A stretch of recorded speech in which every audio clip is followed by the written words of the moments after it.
إن الحمد لله نحمده ونستعينه ونستغفره ونعوذ بالله من شرور أنفسنا ومن سيئات أعمالنا من يهده الله فلا مضل له ومن يضلل فلا هادي له أشهد أن لا إله إلا الله وحده لا شريك له وأشهد أن محمدا عبده ورسوله يا أيها الذين آمنوا اتقوا الله حق تقاته ولا تموتن إلا وأنتم مسلمون سبحانك لا علم لنا إلا ما علمتنا إنك أنت العليم الحكيم رب اشرح لي صدري ويسر لي أمري اللهم علمني ما ينفعني وانفعني بما علمتني وزدني علما اللهم اغفر لجميع المؤمنين والمؤمنات والمسلمين والمسلمات اللهم اغفر وارحم جميع العلماء المسلمين وسلاطينهم وأمراءهم ووزراءهم وأغنياءهم وفقراءهم الذين خدموا دينك ونصروه ونشروه ودعوا إليه ولكل مجاهد في سبيلك بماله ونفسه حتى أتاه اليقين رب يسر ولا تعسر وتمم بالخير لا حول ولا قوة إلا بالله العلي العظيم اللهم يسر ولا تعسر وتمم بالخير கண்ணியத்திற்குரிய அல்லாஹ்வின் அடியார்களே, ரசூலுல்லாஹ் ஸல்லல்லாஹு அலைஹி வஸல்லம் அவர்களுடைய வாழ்க்கை வரலாறை நாம் பார்த்து வருகின்றோம். அந்த தொடரிலே இறுதியாக நபி ஸல்லல்லாஹு அலைஹி வஸல்லம் அவர்களுடைய வாழ்க்கையின் இறுதி பகுதியாகிய ஹஜ்ஜத்துல் விதாஅவை பற்றி நாம் பார்த்து வருகின்றோம். ஹஜ்ஜத்துல் விதா, அதாவது நபி ஸல்லல்லாஹு அலைஹி வஸல்லம் அவர்கள் இந்த உம்மத்திற்கு விடை கொடுத்து விட்டு அவர்கள் இந்த உலகத்தை விட்டு அல்லாஹுவிடம் புறப்பட்டு சென்ற அந்த ஹஜ். இந்த ஹஜ்ஜுக்கு பிறகு நபி ஸல்லல்லாஹு அலைஹி வஸல்லம் அவர்கள் வேறு ஹஜ்ஜு செய்யவில்லை. ஆகவே இந்த ஹஜ்ஜிற்கு ஹஜ்ஜத்துல் விதா என்பதாக கூறப்படுகின்றது. நபி ஸல்லல்லாஹு அலைஹி வஸல்லம் மதீனாவிலிருந்து எப்படி புறப்பட்டார்கள் என்ற விவரங்களை எல்லாம் நாம் பார்த்தோம்.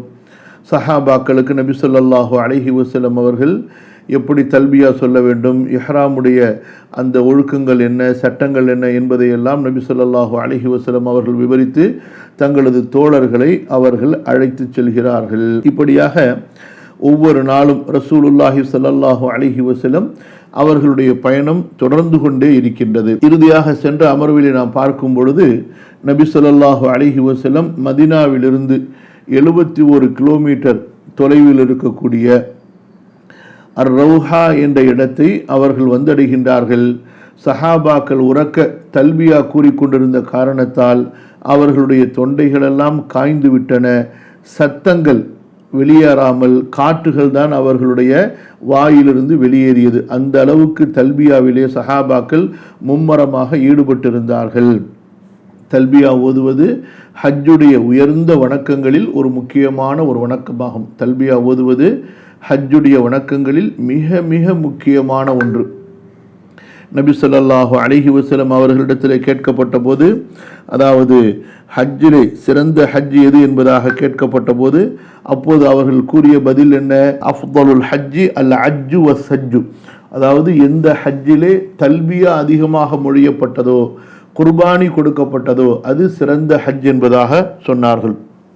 இன்று இருக்கக்கூடிய ஹாஜிகளைப் போல சில நிமிடங்களோ அல்லது சில முறைகளோ தல்பியாவை கூறிவிட்டு பிறகு தங்களுடைய வீணான பேச்சுகளில் ஈடுபடுவது இது ஒரு ஹஜ்ஜை சிறப்பாக்கக்கூடிய, ஹஜ்ஜை மப்ரூராக்கக்கூடிய வழிமுறை அல்ல. மாறாக தங்களுடைய ஹஜ்ஜு வணக்கத்தை முடிக்கின்ற வரை ஹாஜிகள் தல்பியாவிலே மும்மரமாக ஈடுபட்டு கொண்டிருக்க வேண்டும்.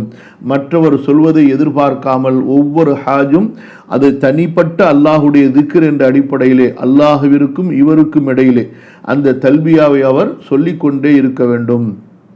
சில நேரங்களில் மக்கள் என்ன செய்கிறாங்க, யாராவது ஒருத்தர் சொன்னால் அவரோட சேர்ந்து கூட்டமாக சொல்கிறாங்க. இந்த மாதிரியான தல்பியா முறை ஏற்றுக்கொள்ளப்பட்ட ஒரு அழகிய நபி வழி முறை அல்ல. மாறாக தல்பியா என்பது திக்ருன் இன்ஃபிராதியுன், அது ஒரு தனிப்பட்ட திக்ர். எப்படி நீங்கள் தொழுகைக்கு பிறகு சுப்ஹானல்லாஹ், அல்ஹம்துலில்லாஹ், அல்லாஹ் அக்பர் திக்ர்களை செய்கிறீர்களோ அதே போல இந்த தல்பியா என்பதும் இது ஒரு தனிப்பட்ட திக்ர். சரியா? அவரவர்கள் சொல்லிக்கொண்டே இருக்க வேண்டும். ரசூலுல்லாஹி ஸல்லல்லாஹு அலைஹி வஸல்லம் இப்படியாக அவர்கள் மதீனாவிலிருந்து அவர்களது பயணம் தொடர்ந்து கொண்டே இருக்கின்றது. அல்லாஹுடைய தூதர் ஸல்லல்லாஹு அலைஹி வஸல்லம் அவர்களோடு அபூபக்கர் ரலியல்லாஹு அன்ஹு அவர்கள் இருக்கிறார்கள், ஆயிஷா ரலியல்லாஹு அன்ஹா அவர்கள் இருக்கின்றார்கள்.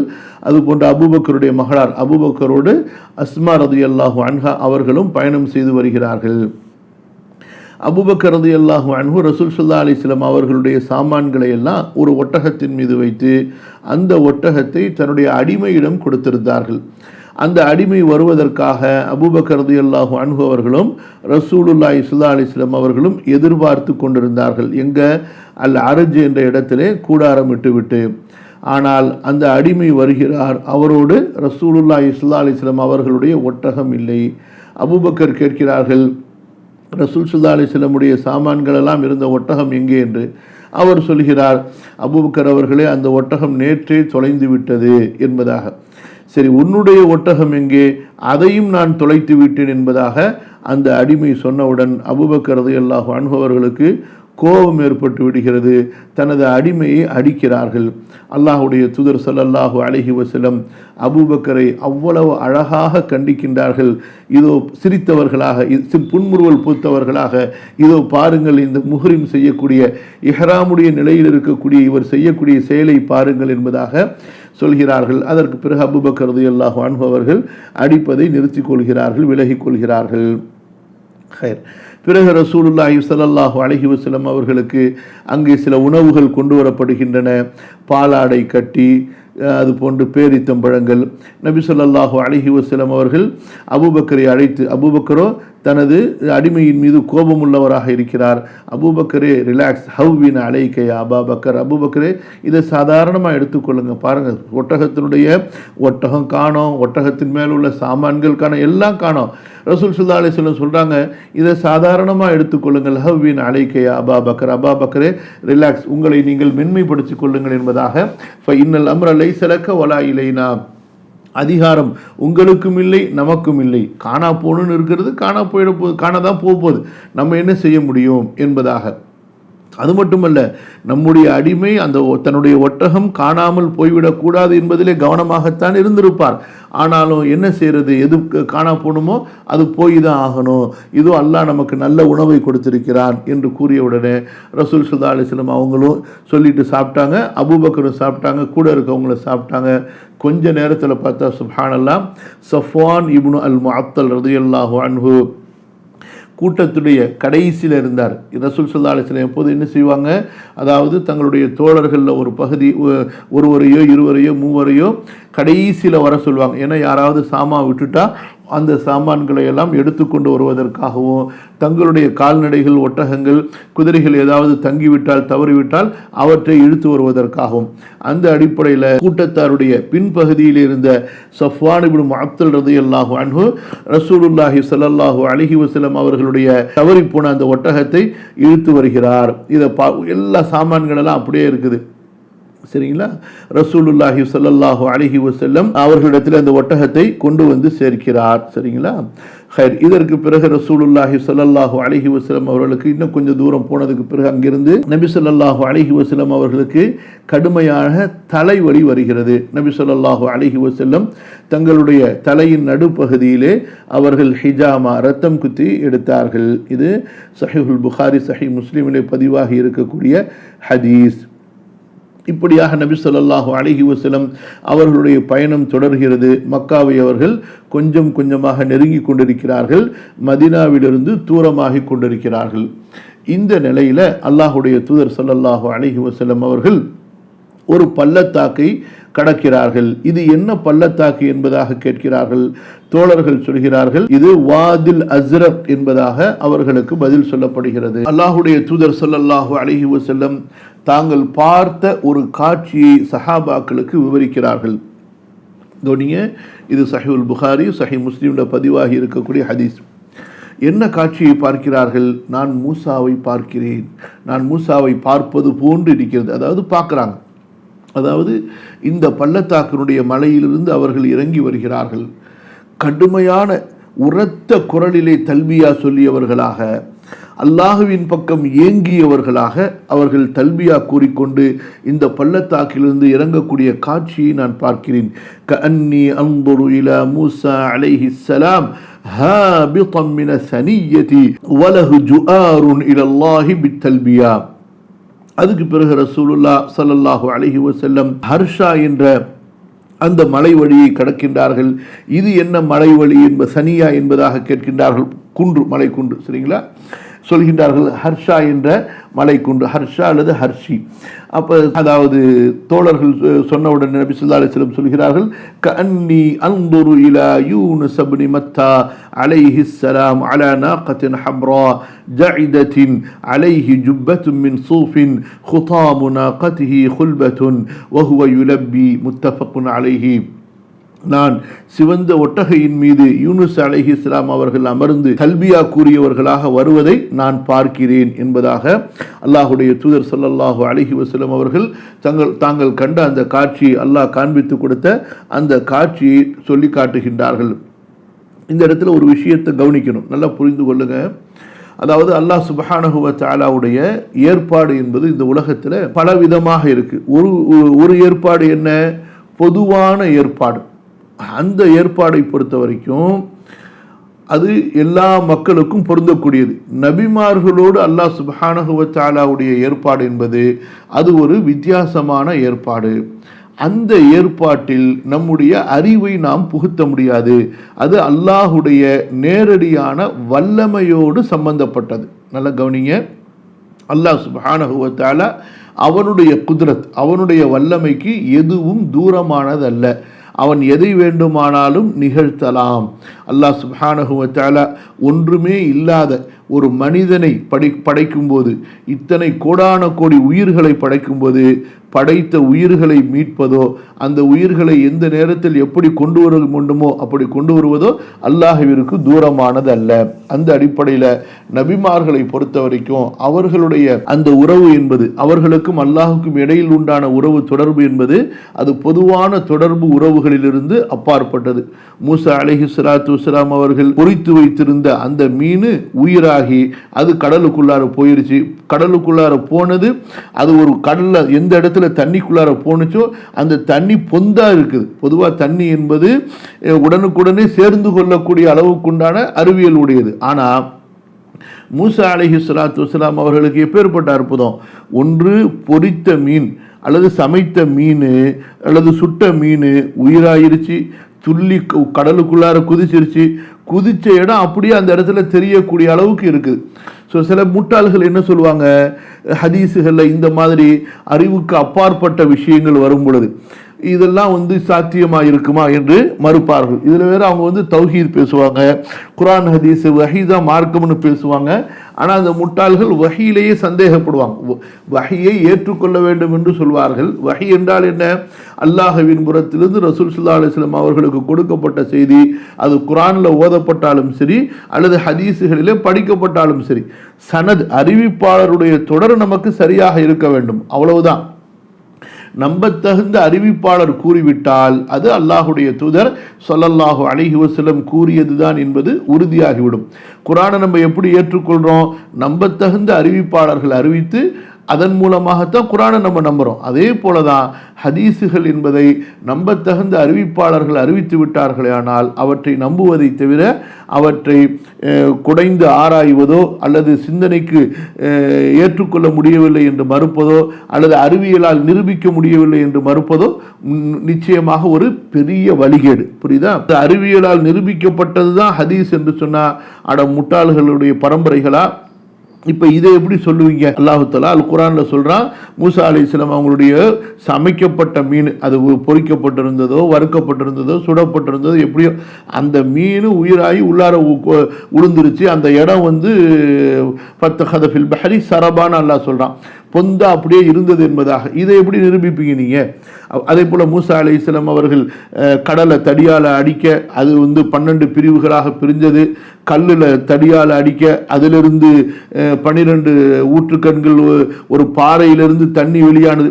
இந்த மாதிரி நூற்றுக்கணக்கான சம்பவங்கள் அல் குர்ஆனில் இருக்குது. புரியுதுங்களா? அதனால் இந்த மாதிரியான வழிகேடர்கள் அறிவியல் என்று பேசுவதை பார்த்து பல மக்கள் இன்று தங்களுடைய ஈமானையே தொலைத்து குஃப்ருல போயிட்டாங்க. அல்லாஹ் தான் பாதுகாக்கணும், அல்லாஹ் தான் பாதுகாக்கணும். இன்று காலையில் படித்து கொண்டிருக்கும்போது ஒரு செய்தி வருது.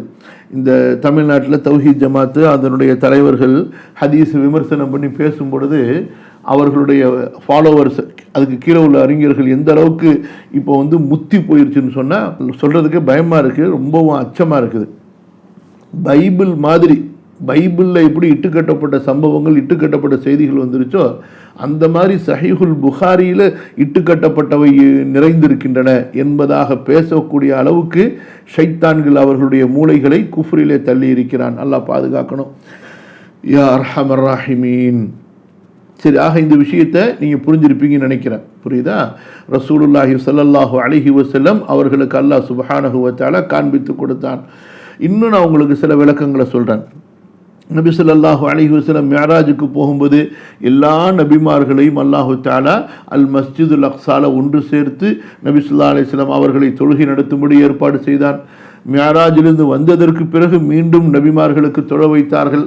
அந்த நபிமார்களிலே பலரை ரசூலுல்லாஹி ஸல்லல்லாஹு அலைஹி வஸல்லம் அவர்கள் வானங்களிலே பார்த்தார்கள். ஆதம் அலைஹிஸ்ஸலாம் அவர்களை பார்த்தார்கள், அதுபோன்று இப்ராஹிம் அலைஹிஸ்ஸலாம் அவர்களை பார்த்தார்கள், மூசா அலைஹிஸ்ஸலாம் அவர்களை பார்த்தார்கள், ஹாரூனை பார்த்தார்கள், இத்ரீஸை பார்த்தார்கள், ஈசா அலைஹிஸ்ஸலாம் அவர்களை பார்த்தார்கள். இப்படியாக அந்த நபிமார்களை எல்லாம் வானத்திலே பார்த்தார்கள் என்றால் அப்போ இதை நீங்கள் எப்படி நம்புகிறீர்களோ அதே போல தான் இதையும் நம்புங்க. புரியுதா? அல்லாஹுவால் அவனுடைய ஆற்றலால் நபிமார்களுக்கு காரியங்களை நடத்தி கொடுக்க முடியும். அல்லாஹுவிற்கு அது தூரமான விஷயம் இல்லை என்று நீங்கள் அல்லாஹுவை நம்பிக்கை கொள்ளுங்கள். புரியுதா? நல்லா புரிந்து கொள்ளுங்கள். ஒரு விஷயத்தை சொல்கிற மனசில் பதிய வைத்துக் கொள்ளுங்கள். லா ஹவ்ல வலா குவத்த இல்லா பில்லாஹில் அலில் அஸீம். ரசூலுல்லாஹ் ஸல்லல்லாஹு அலைஹி வஸல்லம் அவர்களுடைய சஹீஹான முஸ்னதான, அதாவது முஸ்னத் என்று சொன்னால் அறிவிப்பாளருடைய தொடர் உறுதியாக உள்ளதும் தொடர்ச்சியாக இருக்கக்கூடியதுக்கும் ஹதீஸ் முஸ்னதுன்னு சொல்லுவாங்க. அப்போ சஹீஹான சனதுடைய அறிவிப்பாளர்களுடைய தொடர்ச்சி அறுபடாத தொடர்ந்து இருக்கக்கூடிய, அதாவது நம்மிடமிருந்து ரசூல் ஸல்லல்லாஹு அலைஹி வஸல்லம் அவர்கள் வரைக்கும் அந்த சனது கரெக்டாக செயின் போகக்கூடியது. இந்த ஹதீஸை நம்புவது, புரியுதா? திரும்ப ஷார்ட்டாக சொல்கிறேன். சஹீஹான முஸ்னதான ஹதீஸை நம்புவது அல்லாஹுவை நம்புவது. அல் ஈமானு பில்லா. நீங்கள் இதை மறுப்பது அல்லாஹுவை நிராகரிப்பதில் கொண்டு போய் சேர்த்துவிடும், அல்லாஹுவை நிராகரிப்பதில் உள்ளது. புரியுதா? அல்லாஹ் என்றால் அல்லாஹுடைய தாத் உள்ளமையை நம்புறது மட்டுமல்ல, அல்லாஹு தஆலா எதன் மீதெல்லாம் நமக்கு நம்பிக்கை இருக்க வேண்டும் என்று கட்டளையிட்டானோ அதை நம்புவது அல்லாஹுவை நம்புவதில் உட்பட்டது, அல்லாஹுவை நம்புவதில் கட்டுப்பட்டது. சரியா? அடுத்ததாக ரசூலுல்லாஹ் ஸல்லல்லாஹு அலைஹி வஸல்லம் அவர்கள் இப்படியாக பயணம் புறப்பட்டு சென்றார்கள். வாதி அஸ்பான் என்ற பள்ளத்தாக்கில் நபி ஸல்லல்லாஹு அலைஹி வஸல்லம் அவர்கள் நடந்து கொண்டிருக்கும் பொழுது அபூபக்கர் ரலியல்லாஹு அன்ஹு அவர்களிடத்தில் கேட்கிறார்கள், அபூபக்கர் அவர்களே, இது என்ன பள்ளத்தாக்கு என்பதாக. அதாவது நபி ஸல்லல்லாஹு அலைஹி வஸல்லம் உறுதி செய்யும் விதமாகவும் தங்களது தோழர்களுக்கு தெரியவில்லை என்றால் அதை கற்றுக் கொடுக்கும் விதமாகவும் இப்படி செய்வாங்க. இது என்ன பள்ளத்தாக்கு என்று கேட்டார்கள். அப்போது அவர்களுக்கு சொல்லப்பட்டது, இது வாதி அஸ்பான், இது அஸ்பான் பள்ளத்தாக்கு என்பதாக. ரசூலுல்லாஹி ஸல்லல்லாஹு அலைஹி வஸல்லம் சொன்னார்கள், லகத் மர்ர به هود وصالح على بكرات حمر خطمها الليف وزرهم العباء وأرديتهم النمار يحجون البيت العتيق. இந்த பள்ளத்தாக்கிலே நமக்கு முன்னால் ஹூத் அவர்களும் சாலிஹ் அலைஹிமுஸ்ஸலாம், நபி ஹூதும் நபி சாலிஹ் அலைஹிஸ்ஸலாம் அவர்களும் சிவப்பு ஒட்டகைகளின் மீது ஹஜ்ஜி அல்லாஹ்வுடைய இந்த பழமையான வீட்டை ஹஜ்ஜி செய்வதற்காக முன்னாடி கடந்து சென்றிருக்கிறார்கள் என்று அல்லாஹ்வுடைய தூதர் ஸல்லல்லாஹு அலைஹி வஸல்லம் அவர்கள் தங்களது தோழர்களுக்கு உணர்த்துகிறார்கள். இப்படியாக நபி ஸல்லல்லாஹு அலைஹி வஸல்லம் மக்காவை நெருங்க தங்களது தோழர்களிலே ஒருவர் சுராகா இப்னு மாலிக் அல் முஜ்லஜி ரலியல்லாஹு அன்ஹு அவர்கள், அல்லாஹ்வுடைய தூதரே, இந்த ஹஜ் வணக்கத்தை பற்றி எங்களுக்கு ஒரு தீர்ப்பை நீங்கள் சொல்லுங்கள் புரியுதா? அந்த தீர்ப்பு இப்பதான் நாங்கள் இந்த விஷயத்தையே கேட்பதை போன்று இருக்க வேண்டும், அப்படிப்பட்ட ஒரு சட்டத்தை எங்களுக்கு சொல்லிக் கொடுங்கள் என்று அல்லாஹுடைய தூதர் ஸல்லல்லாஹு அலைஹி வஸல்லம் அவர்களிடத்திலே கேட்கின்றார்கள். நபி ஸல்லல்லாஹு அலைஹி வஸல்லம் சொன்னார்கள், இன்னல்லாஹ கத் அத்கல அலைக்கும் ஃபி ஹஜ்ஜிக்கும் ஹாதா உம்ரத்தன் ஃபஇதா கதிம்தும் ஃபமன் தطوف بالبيت وبين الصفا والمروة فقد حل إلا من كان معه هدي. நிச்சயமாக அல்லாஹு தஆலா உங்களது இந்த ஹஜ்ஜிலே உம்ராவை நுழைத்து விட்டான், சேர்த்து விட்டான். ஆகவே யார் மக்காவிற்கு வந்து காபாவை தவாப் செய்து சஃபா மர்வாவை தவாப் செய்து விடுவாரோ, அதாவது சஇ செய்து விடுவாரோ, அவர் தங்களுடைய இஹ்ராமை முடித்துக் கொள்ளட்டும், ஹலாலாகி விடட்டும். ஆனால் யார் தன்னோடு குர்பானி பிராணியை கொண்டு வந்தாரோ அவரை தவிர. ரசூலுல்லாஹ் ஸல்லல்லாஹு அலைஹி வஸல்லம் அவர்களுக்கு இந்த பயணத்தில் நடந்த சம்பவங்களிலே ஒன்று, நபி ஸல்லல்லாஹு அலைஹி வஸல்லம் அவர்களுடைய மனைவிமார்கள் இருந்த ஒட்டகங்களை ஓட்டி வருவதற்காக அவங்கெல்லாம் அமர்ந்திருக்கிறாங்கல்ல, அந்த ஒட்டகங்களை அழைத்து வருவதற்காக, அந்த ஒட்டகங்களை இழுத்துச் செல்வதற்காக ஒரு நபரை ரசூலுல்லாஹி ஸல்லல்லாஹு அலைஹி வஸல்லம் அவர்கள் ஏற்பாடு செய்திருந்தார்கள். அவர் அந்த ஒட்டகங்களை வேகமாக அழைத்து செல்லும்போது அல்லாஹுடைய தூதர் ஸல்லல்லாஹு அலைஹி வஸல்லம் மெதுவாக அழைத்து செல்லுங்கள் என்பதாக அவர்களுக்கு பணிக்கின்றார்கள். இப்போ ஒரு அழகான ஒரு சம்பவம் ஒன்று நடக்குது. சஃபியா ரலியல்லாஹு அன்ஹா, இவங்க யார் என்று உங்களுக்கு நல்லா தெரியும், புரியுதா? யூத பெண்மணியாக இருந்தவர்கள். நபி ஸல்லல்லாஹு அலைஹி வஸல்லம் அவர்கள் போரில் அவர்களுக்கு கனிமத்தா கிடைக்குது, அவர்களை உரிமையிட்டு சஃபியாவை மணமுடித்துக் கொள்கின்றார்கள். சஃபியா ரலியல்லாஹு அன்ஹா மூசா அலைஹிஸ்ஸலாம், ஹாரூன் அலைஹிஸ்ஸலாம் அவங்களுடைய வம்சத்திலே வந்தவர்கள், உயர்ந்த ஒரு யூத பெண்மணியாக இருந்தவர்கள். இஸ்லாமை ஏற்றுக்கொண்டு நபி ஸல்லல்லாஹு அலைஹி வஸல்லம் அவர்கள் நம்பிக்கை கொள்கிறார்கள். அல்லாஹுடைய தூதர் ஸல்லல்லாஹு அலைஹி வஸல்லம் உரிமையிட்டு அவர்கள் இஸ்லாமை ஏற்றதற்கு பிறகு மனம் முடித்துக் கொள்கிறார்கள். அவர்களிடத்தில் ஒரு நல்ல விலை உயர்ந்த நல்ல வேகமாக செல்லக்கூடிய ஒட்டகம் இருந்தது. மற்ற மனைவிமார்களிடத்தில் இருந்த ஒட்டகத்தை விட ரொம்ப திடகாத்திரமான வலிமை உள்ள ஒட்டகமாக இருந்தது. ஆனால் அந்த ஒட்டகத்துக்கு என்ன ஆனதோ, திடீர்னு அந்த ஒட்டகம் நகரலை, நின்றுச்சு. ரசூலுல்லாஹி ஸல்லல்லாஹு அலைஹி வஸல்லம் அவர்களுக்கு செய்தி வருது. நபி ஸல்லல்லாஹு அலைஹி வஸல்லம் அவங்க சஃபியா ரலியல்லாஹு அன்ஹாவிடத்தில் வராங்க. அப்போ சஃபியா ரலியல்லாஹு அன்ஹா ஓன்னு அழுகிறாங்க, சரியான அழுகை. என்ன ஏன் அப்படின்னு சொன்னால், எங்கே ரசூல் ஸல்லல்லாஹு அலைஹி வஸல்லம் சரி உன் ஒட்டகம் எப்போ ரெடி ஆகுதோ நீ பின்னாடி வா என்று சொல்லிட்டு அவங்க மற்ற மனைவிமார்களை கூப்பிட்டுட்டு போயிடுவாங்களோ என்ற பயத்தில் ஓன்னு அழுகுறாங்க. ரசூலுல்லாஹி ஸல்லல்லாஹு அலைஹி வஸல்லம் அவங்க சஃபியா ரலியல்லாஹு அன்ஹா அவங்களுக்கு ஆறுதல் சொல்கிறாங்க. ஆறுதல் மட்டுமல்ல, எப்பேற்பட்ட ஒரு மனித தன்மையையும் சிறந்த கணவர் என்பதையும் ஒரு இரக்கமுள்ள கருணை உள்ளவர் பாசமுள்ளவர் என்பதையும் நபி ஸல்லல்லாஹு அலைஹி வஸல்லம் வெளிப்படுத்துகிறாங்க. பாருங்க, தங்களுடைய கையால் சஃபியா ரலியல்லாஹு அன்ஹா அவர்களுடைய அந்த அழுகையை தொடச்சி விடுறாங்க. நபி ஸல்லல்லாஹு அலைஹி வஸல்லம் அழுகையை தொடச்சி விட இன்னும் பிச்சுக்கிட்டு அழுகுறாங்க. யாரு? சஃபியா ரலியல்லாஹு அன்ஹா. அழுவாதமா வஹுவ யுஸக்கினுஹா வ யன்ஹாஹா, ரொம்ப பொறுமையா அழுகாதன்னு சொல்லி அவங்க தொடச்சி விட அமைதிப்படுத்த இன்னும் தேம்புறாங்க சஃபியா ரலியல்லாஹு அன்ஹா. ரொம்ப ஓவரா அழுக ஆரம்பிச்ச உடனே ரசூல் ஸல்லல்லாஹு அலைஹி வஸல்லம் அவங்க கோவம் வந்துருச்சு. என்ன செஞ்சாங்க? இன்தஹரஹா, சும்மா இருக்க மாட்டியா, எதுக்கு எடுத்தாலும் இப்படி அழுகுற, அந்த மாதிரி ஒரு அதட்டிட்டு சரி வேற வழி இல்லை, என்ன செய்யறது, மக்கள்கிட்ட சொன்னாங்க. மக்களே வேற வழி இல்லை, இந்த அம்மா ரொம்ப அழுவுது, எல்லாரும் இங்கேயே தங்குவோம், இவங்க ஒட்டகம் தயாராகிற வரைக்கும், அதுக்கு மூடு வந்து புறப்படுற வரைக்கும் அப்படின்னு சொல்லிட்டு ரசூல் ஸல்லல்லாஹு அலைஹி வஸல்லம் அவங்கள அங்கே உட்கார வச்சுட்டு அவங்களுக்கு ஒரு கூடாரம் போட்டாங்க. அந்த கூடாரத்தில் போய் உட்காந்துட்டாங்க. இப்போ என்ன பண்ணுறது? நபி ஸல்லல்லாஹு அலைஹி வஸல்லம் கோச்சிக்கிட்டாங்களே. சஃபியா ரலியல்லாஹு அன்ஹா ஒரு ஐடியா பண்ணாங்க. நேராக ஆயிஷா ரலியல்லாஹு அன்ஹாட்ட போய், அங்கே ஒரு விஷயம் இருந்துச்சு. ஆயிஷா ரலியல்லாஹு அன்ஹாட்ட போய், ஆயிஷா இந்த மாதிரி ரசூல் ஸல்லல்லாஹு அலைஹி வஸல்லம் என் மேலே கோச்சிக்கிட்டாங்க, இன்றைய இரவு ரசூல் ஸல்லல்லாஹு அலைஹி வஸல்லம் என்னோடு தங்கக்கூடிய இரவு, நான் இந்த இரவை உங்களுக்கு நான் அன்பளிப்பு செய்து விடுகிறேன், நீங்கள் எப்படியாவது ரசூல் ஸல்லல்லாஹு அலைஹி வஸல்லம் அவர்களுக்கு என் மேலே உள்ள கோபம் இருந்தால் அந்த கோபத்தை நீங்கள் சமாதானப்படுத்திடுங்க, நபி ஸல்லல்லாஹு அலைஹி வஸல்லம் அவர்களை என் மீது நீங்கள் சமாதானப்படுத்தி விடுங்கள் என்று ஆயிஷா ரலியல்லாஹு அன்ஹாவிடத்தில் வேண்டிக் கொண்டு தன்னுடைய நாளை ஆயிஷா ரலியல்லாஹு அன்ஹா அவர்களுக்கு அன்பளிப்பு செய்து விட்டார்கள். அப்போ அவங்க தங்களுடைய ஒட்டகமோ அங்கே எங்கே கூடாரம் அவர்களுக்கு போடப்பட்டதோ அங்கே தங்கிக்கிட்டாங்க. இப்போ நபி ஸல்லல்லாஹு அலைஹி வஸல்லம் அவர்களுடைய கூடாரத்திற்கு வர வேண்டிய பொறுப்பு யாருக்கு இருந்தது? சஃபியா ரலியல்லாஹு அன்ஹா அவங்களுக்கு. நபி ஸல்லல்லாஹு அலைஹி வஸல்லம் கூடாரத்தில் இருக்கிறாங்க. கூடாரத்தினுடைய திரையை தூக்கி கொண்டு யார் வர்றாங்க?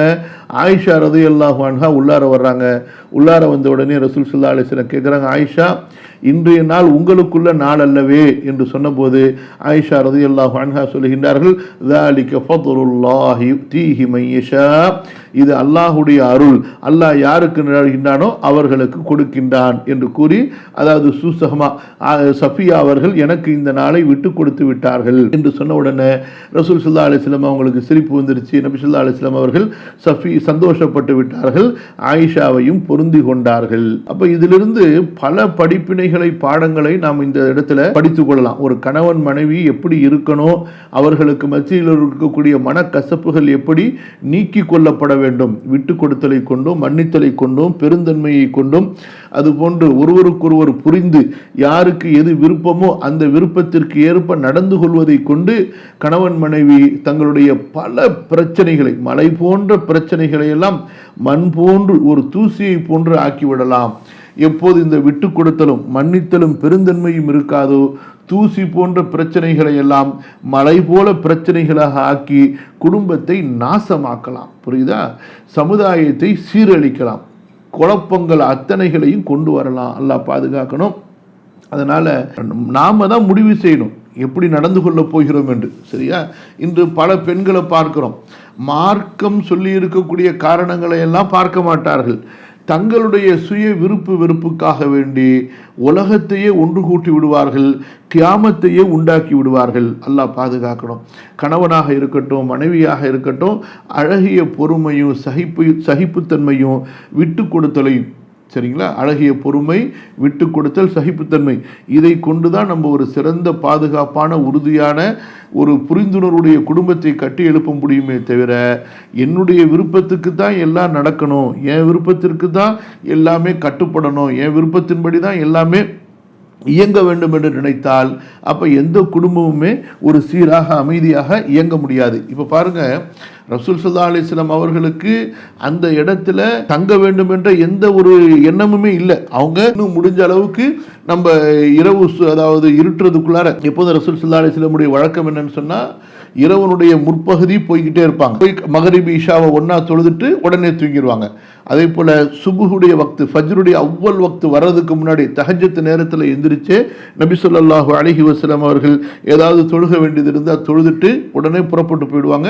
நல்ல தூரம் போய் சுபுஹு தொழுவாங்க. அப்புறம் அதுக்கப்புறம் திரும்ப அப்படியே பயணத்தை வெயில் வர்ற வரைக்கும் தொடர்ந்து கொண்டே இருப்பாங்க. இது பயணத்துக்கான ரொம்ப சிறப்பான ஒரு நேரம். இப்போ இந்த இடத்துல பாருங்க, சஃபியா ரலியல்லாஹு அன்ஹா அவர்களுக்கு ஒட்டகம் பிடிவாதம் பிடிக்குது, அது நடக்க மாட்டேங்குது, அவங்க பயப்படுறாங்க, அழுகிறாங்க, தன்னை தனியார் ரசூல் ஸல்லல்லாஹு அலைஹி வஸல்லம் விட்டுட்டு போயிடுவாங்களான்னு சொல்லி நபி ஸல்லல்லாஹு அலைஹி வஸல்லம் எவ்வளவோ ஆறுதல் படுத்துகிறாங்க, அமைதிப்படுத்துகிறாங்க, கையால் கண்ணை தொடச்சி வேற விடுறாங்க, கண்ணத்தை தொடச்சி விடுறாங்க.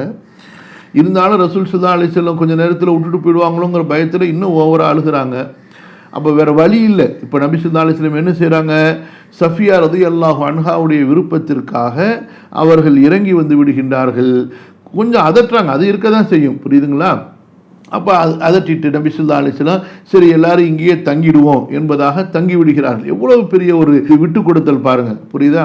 இன்னொரு சம்பவத்தில் கூட சஃபியா ரலியல்லாஹு அன்ஹா அவர்களுக்கு ரசூல் ஸல்லல்லாஹு அலைஹி வஸல்லம் எந்த அளவு இறங்கி போனாங்கன்னா, ஒரு தடவை ஒட்டகத்தில் சஃபியா ரலியல்லாஹு அன்ஹா அவர்களால் ஏற முடியல.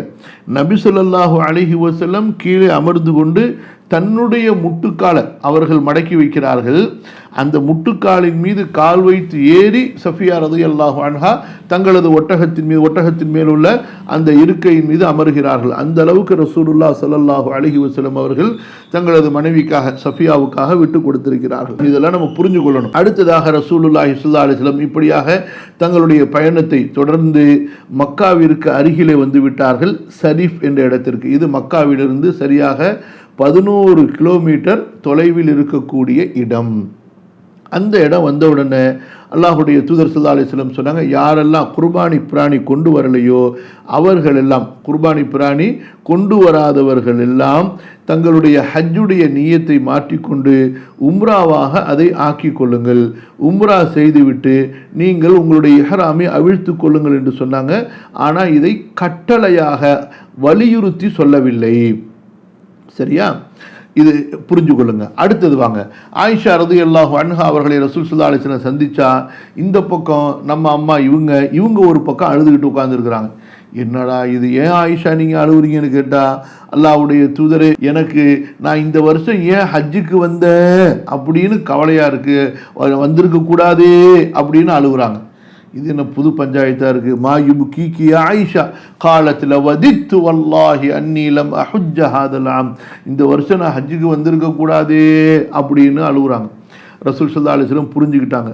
கேட்குறாங்கல்ல, அல்லக்கி நஃபஸ்தி ஐ ஹில்தி, உங்களுக்கு மாதவிடாய் வந்து விட்டதோ அப்படின்னு சொல்லி ஆயிஷா ரலியல்லாஹு அன்ஹா சொல்கிறாங்க, அல்லாஹ்வுடைய தூதரே ஆமா ரசூல்லா அப்படின்னு சொல்லிட்டு சொன்னாங்க. நபி ஸல்லல்லாஹு அலைஹி வஸல்லம், இது அல்லாஹு தஆலா ஆதமுடைய பெண் மக்களின் மீது அல்லாஹு தஆலா விதித்த ஒரு விதி இது, அதனால் இதுக்கு போய் ஏன் கவலைப்படுறீங்க? ஒரு ஹாஜி என்னென்ன அமல்களை செய்வாரோ அந்த எல்லா அமல்களையும் நீங்கள் செய்யுங்கள், ஆனால் காபாவை தவாஃப் செய்யாதீர்கள் நீங்கள் சுத்தமடைகின்ற வரை. ஆயிஷா ரலியல்லாஹு அன்ஹா அவர்கள் எதற்கு இஹ்ராம் கட்டியிருந்தார்கள் என்றால், உம்ராவுக்கு மட்டும்தான் அவர்கள் இஹ்ராம் கட்டியிருந்தார்கள். உம்ராவையும் ஹஜ்ஜையும் சேர்த்து அவர்கள் இஹ்ராம் கட்டவில்லை. அதாவது ஹஜ்ஜு கிரானுக்காக அவர்கள் இஹ்ராம் கட்டியது ஹஜ்ஜு தமத்துஇற்காக. இப்போ என்ன நடக்குது? அடுத்த ரசூலுல்லாஹி ஸல்லல்லாஹு அலைஹி வஸல்லம் இவ்வாறு ஆயிஷா ரலியல்லாஹு அன்ஹா அவர்களுக்கு வழிகாட்டி விட்டு அவர்கள் மீண்டும் புறப்படுகின்றார்கள். அதாவது இப்போ ஜர்வல் என்று சொல்லப்படக்கூடிய அந்த இடம் வழியாக நபி ஸல்லல்லாஹு அலைஹி வஸல்லம் அவர்கள் வருகிறார்கள். அங்கே இரவு தங்கி விடுகின்றார்கள். அதிகாலையில் எந்திரிச்சு குளிச்சு சுத்தமாகி அவர்கள் சுபுஹ் தொழுகையை மக்களுக்கு தொழ வைத்து விட்டு ஹஜூன் என்ற இடம், புரியுதுங்களா, அதாவது அதே போல கதான் அங்கே இருக்கும், அந்த மலை வழியாக ரசூலுல்லாஹி ஸல்லல்லாஹு அலைஹி வஸல்லம் ஹஜூன் வழியாக ஞாயிற்றுக்கிழமை காலை, அப்போ துல்ஹஜ் மாதத்தினுடைய 4வது பிறை, அப்போ நபி ஸல்லல்லாஹு அலைஹி வஸல்லம் அவர்கள் மக்காவிற்குள்ளே வருகிறார்கள். மக்காவை சுற்றி வந்து பாபு பனு ஷைபா, அதாவது இந்த சஃபா மர்வாவுடைய கதவுக்கு அருகில் ரெண்டுத்துக்கு நடுவில் இருக்கும். இப்போ அந்த கதவுகளுடைய பேர்கள் எல்லாம் எல்லாத்தையுமே தூக்கிட்டாங்க.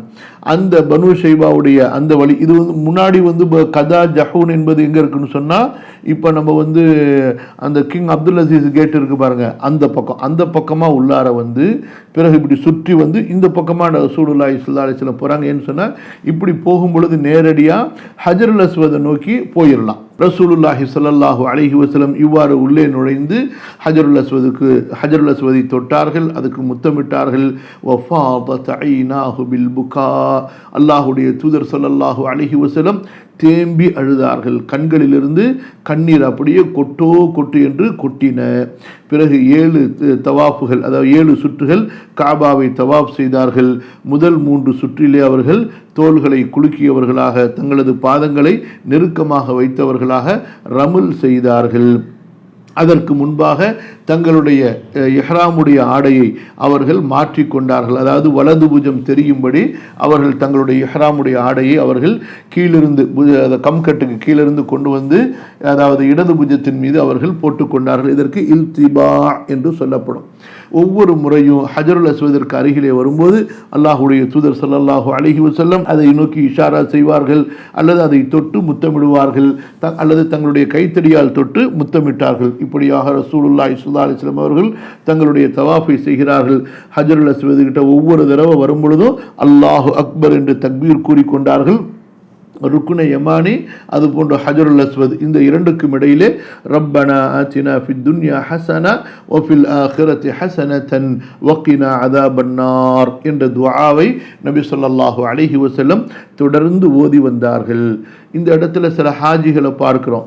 வ அத்கில்னல் ஜன்னத மஅல் அப்ரார் என்று ஒரு வாசகத்தை சேர்த்து ஓதுகிறார்கள். இந்த வாசகத்தினுடைய அர்த்தம் சரியான அர்த்தமாக இருந்தாலும், கவனிங்க, இந்த வாசகத்தினுடைய பொருள் சரியான பொருளாக இருந்தாலும் இது தவிர்க்கப்பட வேண்டியது. புரியுதுங்களா? இது அதாவது இபாதத்துகளில் எந்த துஆவை எந்த அளவோடு ரசூலுல்லாஹி ஸல்லல்லாஹு அலைஹி வஸல்லம் கற்றுக் கொடுத்தார்களோ அந்த அளவோடு நாம் நிறுத்தி கொள்ள வேண்டும். நம் புறத்திலிருந்து அதிகப்படியாக சேர்க்கக்கூடாது. நீங்கள் ருக்ன யமானியிலிருந்து ஹஜருல் அஸ்வத் வரைக்கும் இதை ஓதிடுங்க. அதுக்கப்புறமா அல்லாஹும்ம அத்கில்னல் ஜன்னத மஅல் அப்ரார் அந்த துஆவை நீங்கள் தனியாக செய்யுங்க, எந்த பிரச்சனையும் கிடையாது. ஆனால் எந்த துஆவை ரசூல் ஸல்லல்லாஹு அலைஹி வஸல்லம் அதில் சொல்லப்பட்ட அளவோடு ஒரு குறிப்பிட்ட இடத்தில் ஓதினார்களோ அந்த அளவோடு நாம் நிறுத்தி கொள்ள வேண்டும். நம்ம ஏற்கனவே பார்த்தோம், ஜாபிர் ரலியல்லாஹு அன்ஹு என்ன சொன்னார்கள், நபி ஸல்லல்லாஹு அலைஹி வஸல்லம் ஹஜ் செய்தார்கள், நாங்களும் அவர்களோடு ஹஜ் செய்தோம். ஃபமா அமில அமில்நாஹு, எதை நபி ஸல்லல்லாஹு அலைஹி வஸல்லம் செய்தார்களோ அதை நாங்கள் செய்வோம், அவ்வளவுதான். சரியா? இப்படியாக நபி ஸல்லல்லாஹு அலைஹி வஸல்லம் அவர்கள் தவாஃபை முடித்துவிட்டு மக்காமி இப்ராஹீமுக்கு அருகிலே வந்தார்கள். வத்தஹிது மின் மகாமி இப்ராஹீம முஸல்லா என்ற திருவசனத்தை அவர்கள் சத்தமாக மக்கள் செவியுற வேண்டும் என்ற அடிப்படையிலே சத்தமாக ஓதினார்கள். மக்காம இப்ராஹீமை முன்னால் வைத்து வஜஅலல் மக்காம பைனஹு வ பைனல் பைத்தி, காபாவுக்கும் தனக்கும் நடுவில் மக்காம் இப்ராஹிமை முன்னால் வைத்துக்கொண்டு அல்லாஹ்வுடைய தூதர் ஸல்லல்லாஹு அலைஹி வஸல்லம் 2 ரக்காத்துகள் தொழுதார்கள். முதல் ரக்காத்திலே சூரத்துல் ஃபாத்திஹா ஓதி சூரத்துல் காஃபிரூன் ஓதினார்கள். இரண்டாவது ரக்காத்திலே சூரத்துல்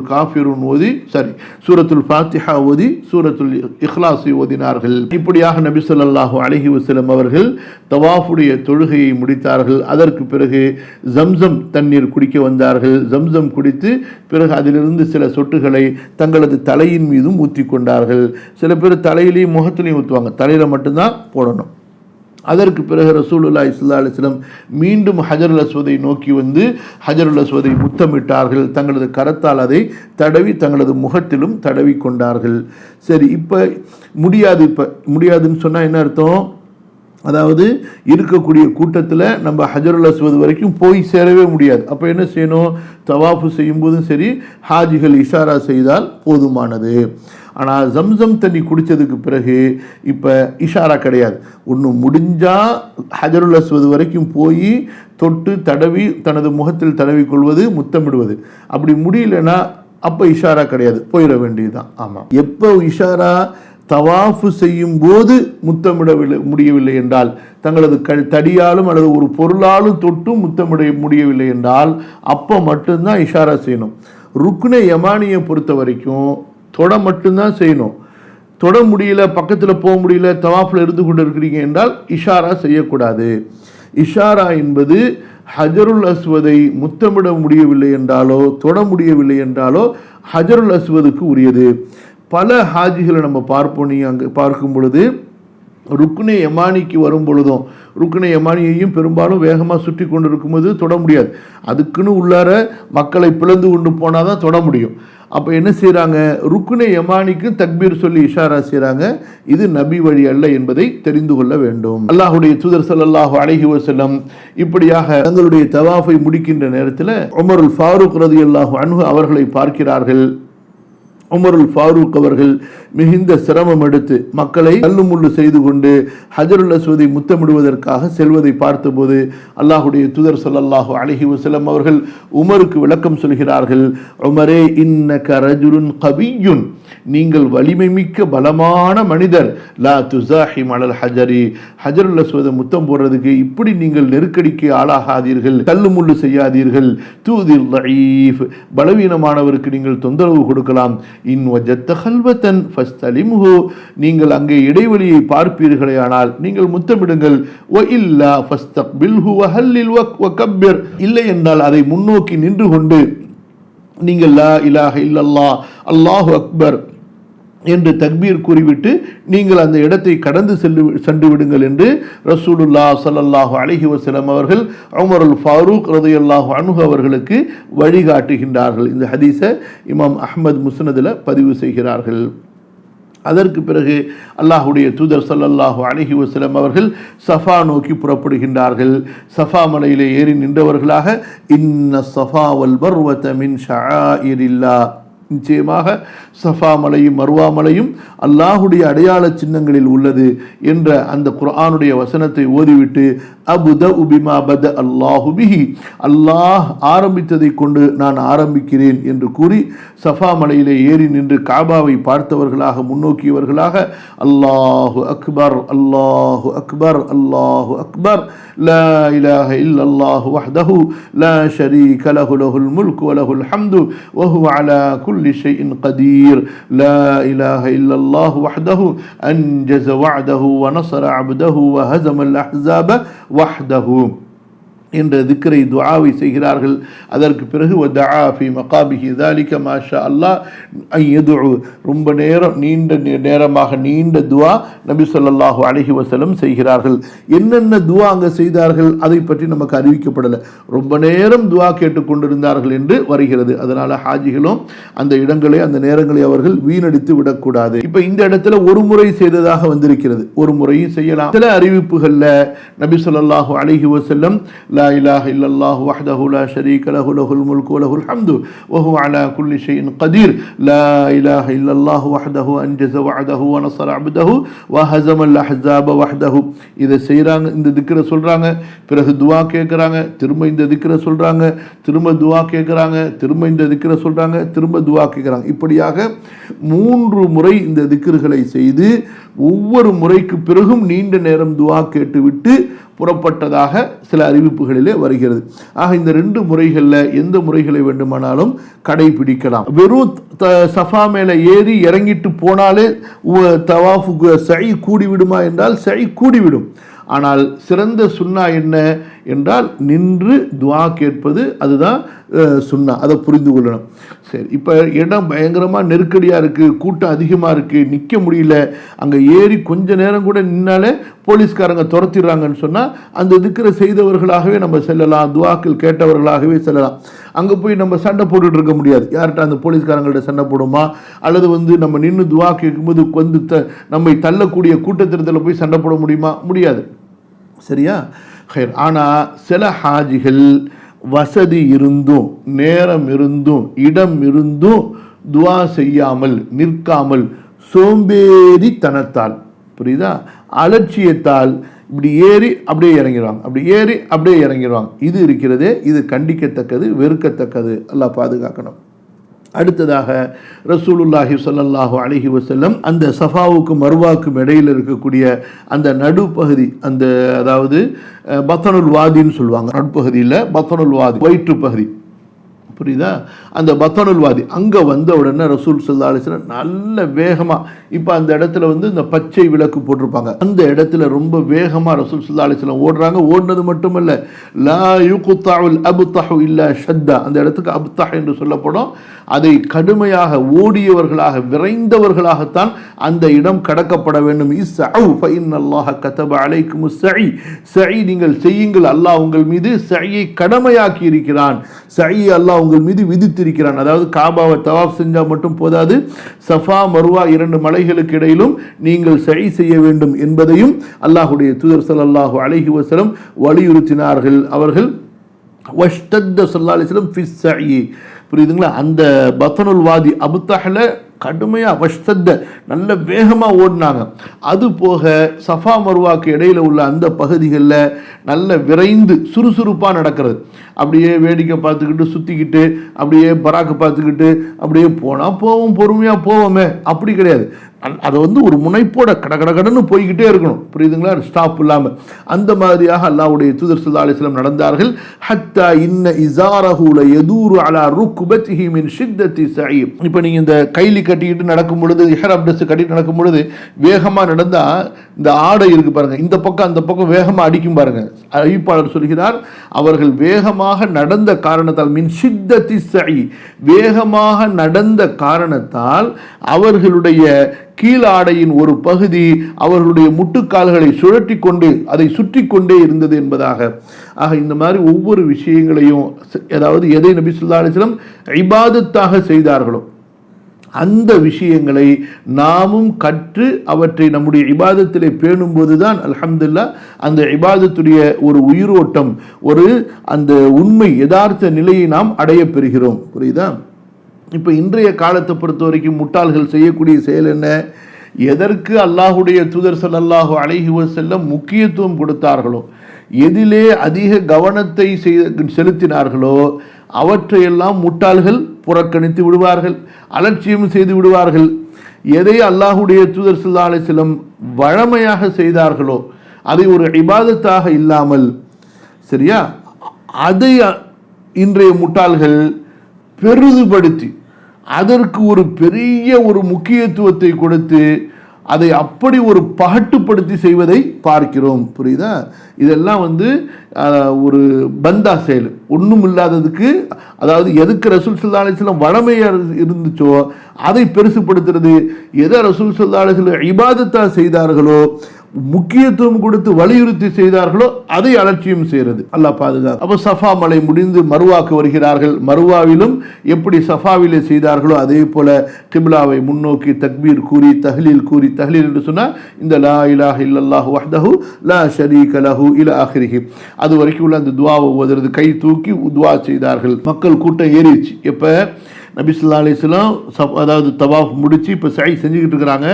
பின்னாடி இருந்த மக்கள் எல்லாம் தவாப் செஞ்சுட்டு ரசூல்லா சைக்கு போயிட்டாங்கன்னு எல்லாரும் சைக்கு சேர்ந்தா சரியான கூட்டம். ரசூல் ஸல்லல்லாஹு அலைஹி வஸல்லம் அவர்களை மற்ற மக்களால் பார்க்க முடியவில்லை. அது மட்டுமல்ல, மக்கால் இருந்த பெண்கள் எல்லாம் கூடி விட்டார்கள். நபி ஸல்லல்லாஹு அலைஹி வஸல்லம் வந்திருக்காங்களா, ஹஜ்ஜி செய்கிறாங்களா, தவாப் செஞ்சுட்டு இருக்காங்களா, இப்போ சை செய்கிறாங்களா, எல்லாரும் சிறுவர்கள் பெரியவர்கள் எல்லாம் ஒன்று கூடுறாங்க. நபி ஸல்லல்லாஹு அலைஹி வஸல்லம் அவங்களுக்கு முன்னாடி போகிறதுக்கு இடமே கிடைக்கல. அப்போ நபி ஸல்லல்லாஹு அலைஹி வஸல்லம் மக்கள் தங்களை பார்க்க வேண்டும் என்பதற்காக ஒட்டகத்தை வரவழைத்து ஒட்டகத்தின் மீது அமர்ந்தவர்களாக அவர்கள் தங்களுடைய சையை நிறைவு செய்தார்கள். தவாஃபாக இருக்கட்டும், சையாக இருக்கட்டும், வாகனத்தின் மீது அமர்ந்த நிலையில் செய்யலாம், நடந்து செய்யலாம், வாகனத்தின் மீது அமர்ந்த நிலையிலும் செய்யலாம். அதனால தான் இந்த காலத்தில் வீல் சேரில் செய்கிறது, அதே போல் பேட்டரி காரில் செய்கிறது, இதெல்லாம் இந்த காலத்தில் மக்களுடைய வசதிக்காக வேண்டி உருவாக்கப்பட்டிருக்கின்றன. அதை பயன்படுத்தலாமா என்றால் பயன்படுத்தலாம், தப்பு கிடையாது. அடுத்ததாக நபி ஸல்லல்லாஹு அலைஹி வஸல்லம் இவ்வாறு சையை முடித்து கொண்டார்கள். சரியா? இப்போ நபி ஸல்லல்லாஹு அலைஹி வஸல்லம் மொட்டை அடிக்கலாமா அல்லது முடி இறக்கலாமா? இறக்கக்கூடாது. ஏன்? அவர்கள் ஹதி குர்பானி பிராணியை கொண்டு வந்திருக்கிறாங்க. என்ன செஞ்சார்கள் நபி ஸல்லல்லாஹு அலைஹி வஸல்லம்? அதாவது யாரெல்லாம் குர்பானி பிராணி கொண்டு வரவில்லையோ அந்த தோழர்களுக்கு அல்லாஹுடைய தூதர் ஸல்லல்லாஹு அலைஹி வஸல்லம் சொன்னார்கள், நீங்கள் தங்களுடைய இஹ்ராமை முடித்துக் கொள்ளுங்கள், நீங்கள் உங்களுடைய ஹஜ்ஜை உம்ராவாக மாற்றி விடுங்கள் என்று சொன்னபோது சஹாபாக்களுக்கு ரொம்ப கஷ்டமாக இருந்துச்சு. ஏன்? நம்ம ஒரே நியத்தில் ஹஜ்ஜு உம்ராவுக்காக செய்து வந்திருக்கும் போது எப்படி உம்ராவை செய்துவிட்டு முடிப்பது? நாங்கள் ஹஜ்ஜுக்காக வந்திருக்கிறோம், ஹாஜிகளாக வந்திருக்கிறோம், எங்களுக்கு வேறு நியத்தே இல்லை, இன்னும் 4 நாளில் நாங்கள் அரஃபாவுக்கு போக போகிறோம். அப்படி இருக்கும்போது எங்களது மனைவிமார்களிடத்திலே சேர்ந்து விட்டு நாங்கள் அந்த இடத்திற்கு செல்வதா, இந்த வணக்கத்திற்கு செல்வதா என்பதாக ஒரு அசூசைப்பட்டார்கள் சஹாபாக்கள். புரியுதா?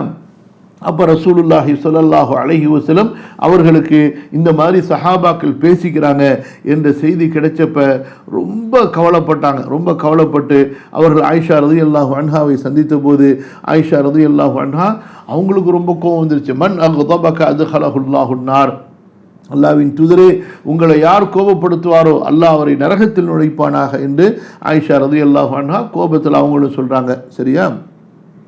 அவமா ஷஉர்தி அன்னி அமர்துன்னாஸ பிஅம்ரின் ஃபஇதாஹும் யதரத்ததுன், ஆயிஷா உங்களுக்கு தெரியாதா நான் ஏன் கோபமாக இருக்கேன்னு சொல்லி மக்களுக்கு நான் ஒரு கட்டளையிட மக்கள் எல்லாம் அதை நிறைவேற்றுவதற்கு தயக்கம் காட்டுகிறார்கள் என்று சொல்கிறார்கள். அப்போ நபி ஸல்லல்லாஹு அலைஹி வஸல்லம் ஒரு கட்டளை கொடுத்து விட்டால் அதிலே நாம் எந்த விதமான தயக்கமும் காட்டக்கூடாது. அதற்கு பிறகு அல்லாஹுடைய தூதர் ஸல்லல்லாஹு அலைஹி வஸல்லம் சிறிது நேரம் கழித்து தங்களுடைய தோழர்களை எல்லாம் ஒன்று கூட்டி அவர்களுக்கு ஒரு சிறிய பிரசங்கம் நிகழ்த்துகிறார்கள்.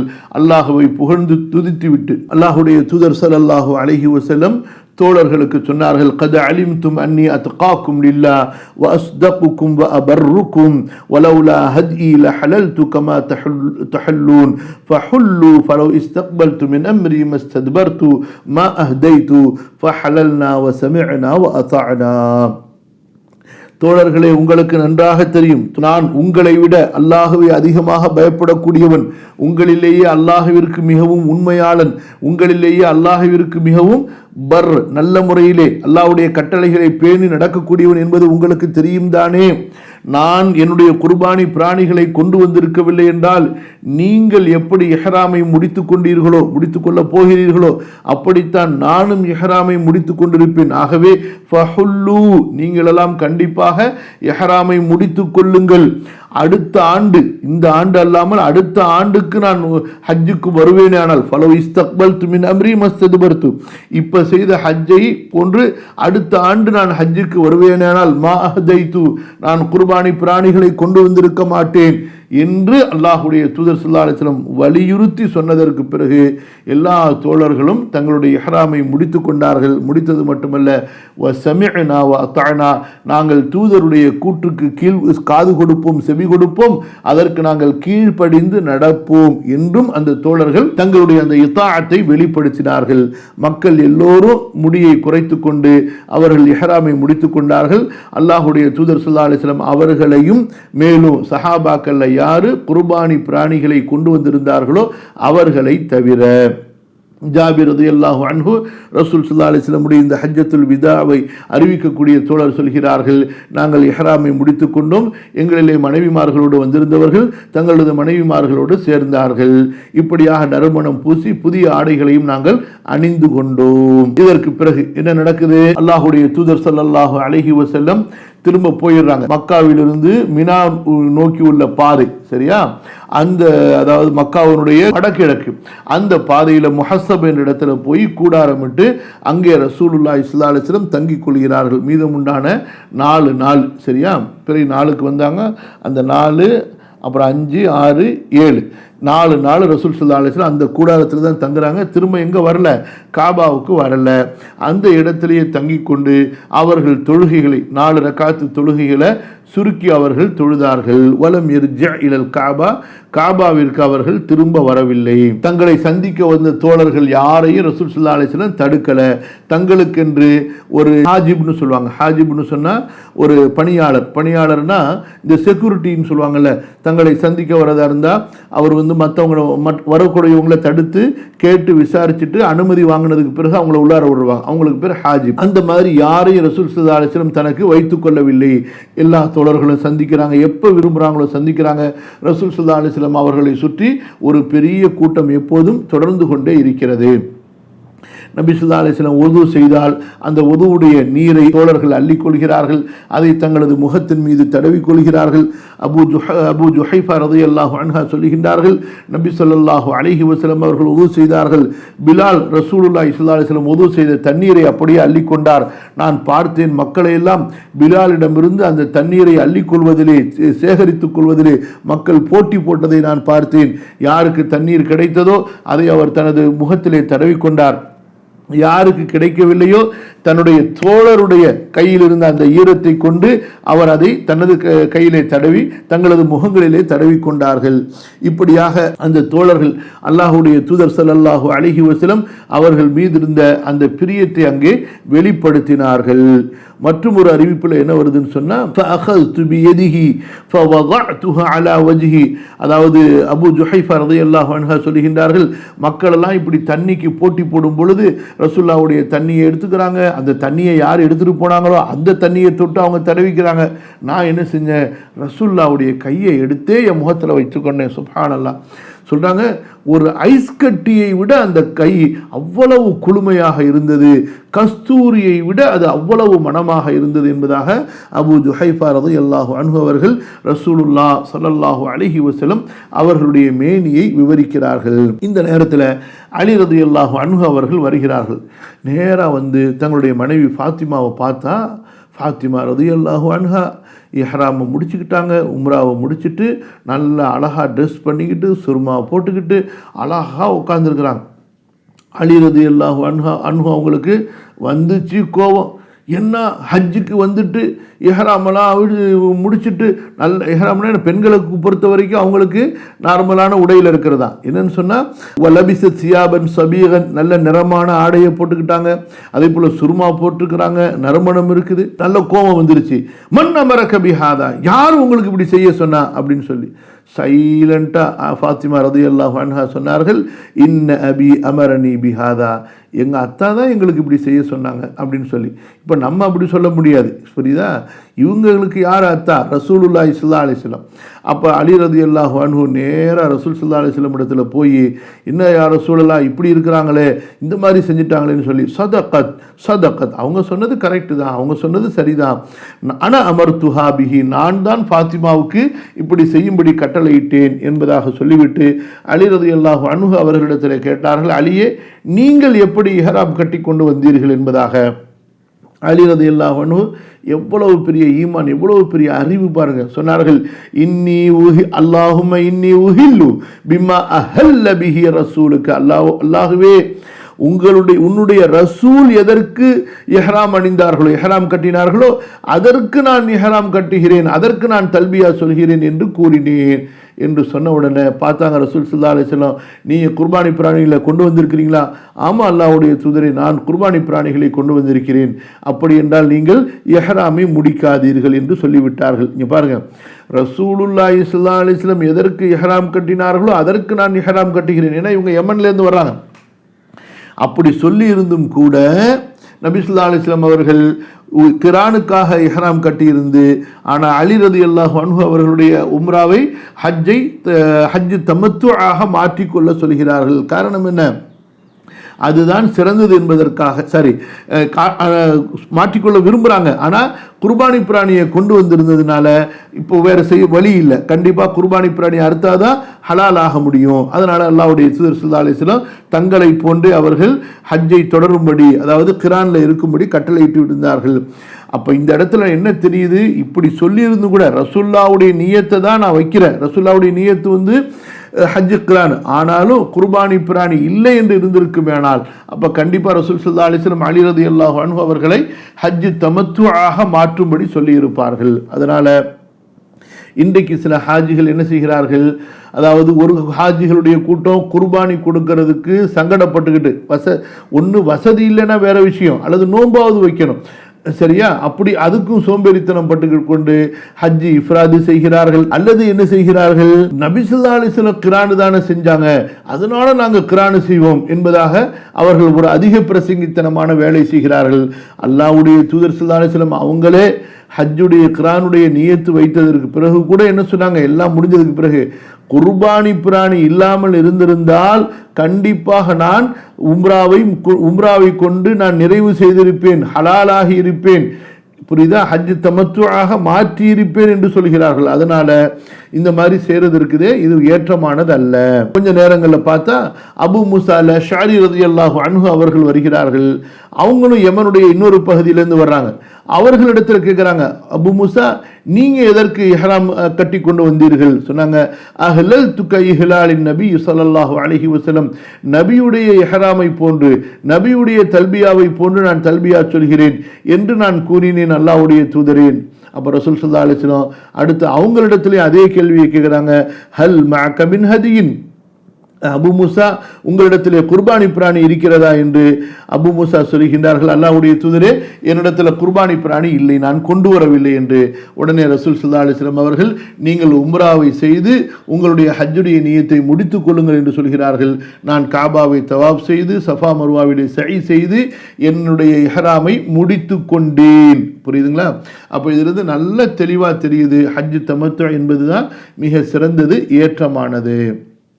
இப்படியாக அல்லாஹ்வுடைய தூதர் ஸல்லல்லாஹு அலைஹி வஸல்லம் பிற 7 துல்ஹஜ் மாதத்தினுடைய பிற 7 என்று மக்களுக்கு ஒரு உபதேசங்கள், பிரசங்கங்கள் நிகழ்த்தி அதன் மூலமாக ஹஜ்ஜுடைய சட்டங்களை மினாவில், அரஃபால, முஸ்தலிஃபால என்னென்ன ஒழுக்கங்களை பேண வேண்டும் என்பதை அல்லாஹ்வுடைய தூதர் ஸல்லல்லாஹு அலைஹி வஸல்லம் பிற 7 என்று அந்த மக்களுக்கு மீண்டும் நினைவூட்டுகின்றார்கள், கற்றுக் கொடுக்கின்றார்கள்.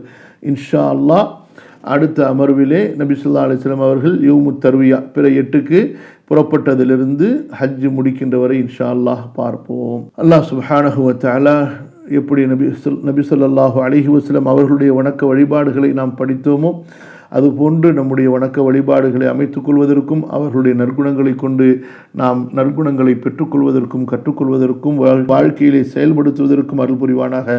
ஜஸாக்குமுல்லாஹு ஹைரன் வ பாரக்கல்லாஹு ஃபீக்கும். உங்களுடைய குடும்பத்தார், அவங்களுடைய குடும்பத்தார்கள், அதில் இந்த 2 குடும்பத்திலையும் உள்ள பெரியவங்களை வச்சு பேசுங்கம்மா. அப்படி ஒரு ஜமாத்து கண்டிப்பாக அவங்க ஏதாவது உங்களுக்கு உதவி செய்யுங்க. எந்த ஊரில் இருக்கிறீங்களோ அந்த ஊருடைய ஜமாத்தை அணுகி அவங்க ஏதாவது கண்டிப்பாக நடவடிக்கை எடுக்கணும். அவங்களுக்கு பேசி அவரை ஒரு குடும்பத்தினுடைய மனைவியினுடைய ஹக்குகளை நிறைவேற்றும்படி அவங்கள வலியுறுத்தணும். அதையும் மீறி அவர் மறுக்கிறாரு, அப்போ உங்களுக்கு அவங்களோட வாழ விருப்பம் இல்லை, இந்த மாதிரியான இடையூறுகளும் பிரச்சனைகளும் தொடர்ந்து கொண்டு இருக்குதுன்னு சொன்னால், அப்போ அழகிய முறையில் நீங்கள் விடுதலை பெறுவதற்குண்டான அந்த வழிகளை உருவாக்கி கொள்ளுங்கள். அதுக்குண்டான அந்த சரியான அணுகுமுறைகளை தேடிக்கொள்ளுங்க. 2வது குழந்தைகளும் இருக்கிறாங்கன்னு சொல்கிறீங்க. இப்போ உங்களுக்கு தலாக் தேவையில்லை, ஆனால் அவரை விட்டு விலகி நீங்கள் வாழ விரும்புகிறீங்க, அவர் திருந்துறதுக்கு நீங்கள் நேரம் கொடுக்குறீங்கன்னு சொன்னால் அல்ஹம்துலில்லாஹ்.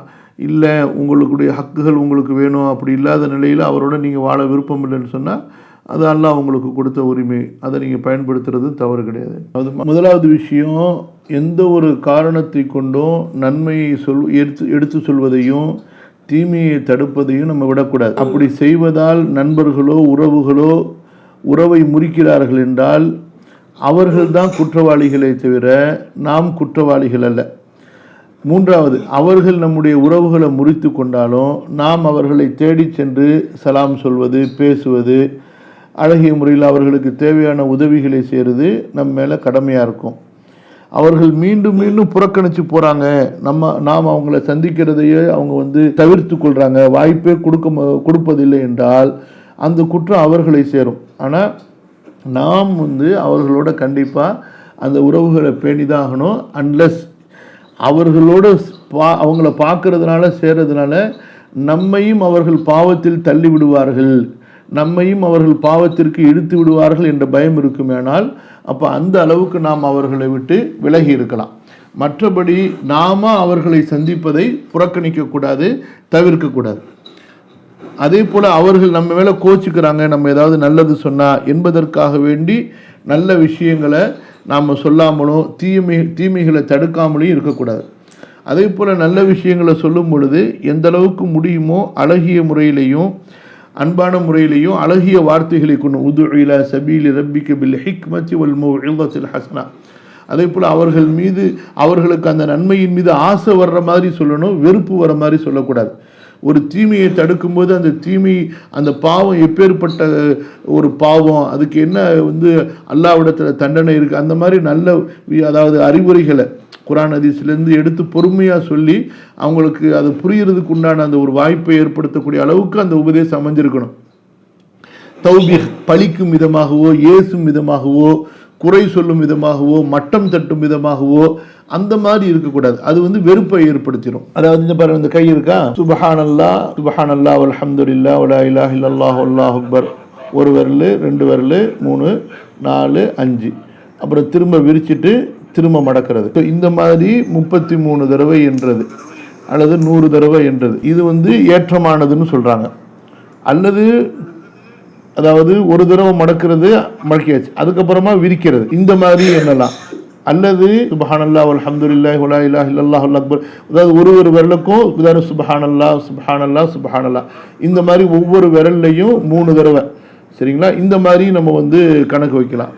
இதில் எது வேணாலும் செய்யலாமா. ஆனால் சிறந்தது சில உலமாக்கள் சொல்கிறது மடக்கி செய்கிறது தான். சுப்ஹானல்லாஹ், உதாரணத்துக்கு சுப்ஹானல்லாஹ் சுப்ஹானல்லாஹ் சுப்ஹானல்லாஹ் சுப்ஹானல்லாஹ் சுப்ஹானல்லாஹ், அப்புறம் திரும்ப விரிச்சிட்டு அந்த மாதிரி செய்கிறது. இபாதத்து சம்பந்தப்பட்ட எல்லா குர்பானிகளும், அதாவது எல்லா அந்த பழிப்பிராணிகளுக்கும் ஒரே சட்டம் தான். குர்பானிக்கு என்னென்ன சட்டம் இருக்குதோ அந்த எல்லா சட்டங்களும் அக்கீகாவுடைய பிராணிகளுக்கும் பொருந்தும். ரொம்ப உடைஞ்சிருந்தா கொடுக்கலாம், காயமாக இருக்கக்கூடாது. ஏற்கனவே இந்த இது கேட்டிருந்தாங்கல்ல, விரல்களை கொண்டு ஹதீஸுகளில் எப்படி இருக்குன்னு சொன்னால், நபி ஸல்லல்லாஹு அலைஹி வஸல்லம் தங்களுடைய கையை கொண்டு தஸ்பீஹுகளை எண்ணுவார்கள், அல்லது யாக்குத் அதை மூடிக்கொள்வார்கள். புரியுதுங்களா? தஸ்பீஹுகளை எண்ணும் பொழுது அந்த மாதிரி ஹைர். அதே போல் விரல்களை கொண்டு தங்களுடைய கைகளை அக்குதுன பில் அனாமில் விரல்களை கொண்டு அந்த தஸ்பீகளை அவர்கள் அக்கதுன்னு சொன்னால் எண்ணிக்கொள்வது அல்லது மூடிக்கொள்வது அந்த மாதிரி இன்னஹுன்ன மஸ்ஊலாத்துன் முஸ்தன்தகாத்துன் இந்த விரல்களும் நாளைக்கு மறுமையில் பேசும் என்பதாக. அப்போ நபி ஸல்லல்லாஹு அலைஹி வஸல்லம் தங்களுடைய விரல்களை மூடிக்கொண்டு அக்கதுன்னு சொன்னால் அதாவது மூடிக்கிறதுன்னு அந்த மாதிரி நெருக்கமான அர்த்தம் வரும். நான் நபி ஸல்லல்லாஹு அலைஹி வஸல்லம் அவர்கள் தங்களுடைய விரல்களை கையை கொண்டு அக்கது செய்தவர்களாக தஸ்பீ செய்கிறதை நான் பார்த்தேன்னு சொல்லி. இப்போ என்ன சொல்கிறாங்கன்னு சொன்னால் ஒரு விரலில் ஒரு சுபஹானல்லாஹ் உதாரணத்துக்கு சுபஹானல்லா இதுவும் செய்யலாம். அல்லது ஒரு விரலில் இப்போ அதனுடைய மஃப்சல் இருக்குது பாருங்கள், சுபஹானல்லா இதுவும் செய்யலாம். ரெண்டுமே ஜாயிஸ் அனுமதிக்கப்பட்டது தான் சொல்லிட்டு சொல்கிறாங்க. எது இப்படி தான் அல்லது அப்படி தான் என்பதாக எதுவுமே இல்லை. அதே போல் விரல்களை மூடி கொண்டு திறக்கிறதை கொண்டும் எண்ணலாம் அப்படிங்கிறாங்க. அது சிறந்ததுன்னு சொல்லும் பொழுது அதாவது சுபஹானல்லா இந்த மாதிரி மூடிட்டு திறக்கிறது, அப்புறம் திரும்ப எண்ணிக்கைக்கு மூடுறது. ஆமாம், இது ஹதீஸுக்கு நெருக்கமாக இருக்குங்கிறாங்க. மற்றபடி எது செஞ்சாலும் அது ஜாயிஸ் தான். அடுத்தது அவங்க நம்ம டாக்டர் ஃபர்ஹத் ஹாஷிமி அவங்களை பற்றி நமக்கு அதிகமாக தெரியாது. அவங்க நிறைய தஃப்சீர் கிளாஸு அதே போல் மார்க்கு பிரச்சாரம் செய்கிறதா நம்ம கேள்விப்படுறோம். அதே போல் நிறைய பெண்கள் பார்க்குறாங்க, குர்ஆன் சொல்லு அதே போல் மற்ற பயான்கள். இப்போ நம்ம குறிப்பிட்டு யார்கிட்டையும் படிக்காதீங்க அந்த மாதிரி நம்ம தடுக்க முடியாது. அவர் ஒரு முற்றிலும் வழிகெட்ட கொள்கையை கொண்டு அறியப்பட்டிருந்தாலே தவிர, இப்போ காதியானிகள் இருக்காங்க, அதே போல் இப்போ சஹீஹான ஹதீஸுகளை மறுக்கக்கூடிய வழிகட்ட கூட்டம் இருக்கிறாங்க. ஸோ இந்த மாதிரி அஹ்லுசுன்னா வல் ஜமாஅவிலிருந்து முற்றிலும் பிரிந்து சென்று ஒரு மிகப்பெரிய வழிகட்ட கொள்கையை கொண்டு பிரபலமாக அறியப்பட்டு போயிட்டாங்கல்ல, அவங்க பேசும் பொழுது எப்போ எந்த இடத்துல அந்த வழிகட்ட கொள்கையை சொல்லுவாங்க என்று நமக்கு தெரியாது. முற்றிலுமாக நம்மளை விட்டு விலகி போயிட்டாங்க. அந்த மாதிரியான வழிகேடர்கள் யார் அறியப்பட்டார்களோ அவர்களிடத்துல நாம் கண்டிப்பாக கல்வி படிக்கக்கூடாது, அவங்களுடைய பயானை கேட்கக்கூடாதுன்னு சொல்லுவோம்.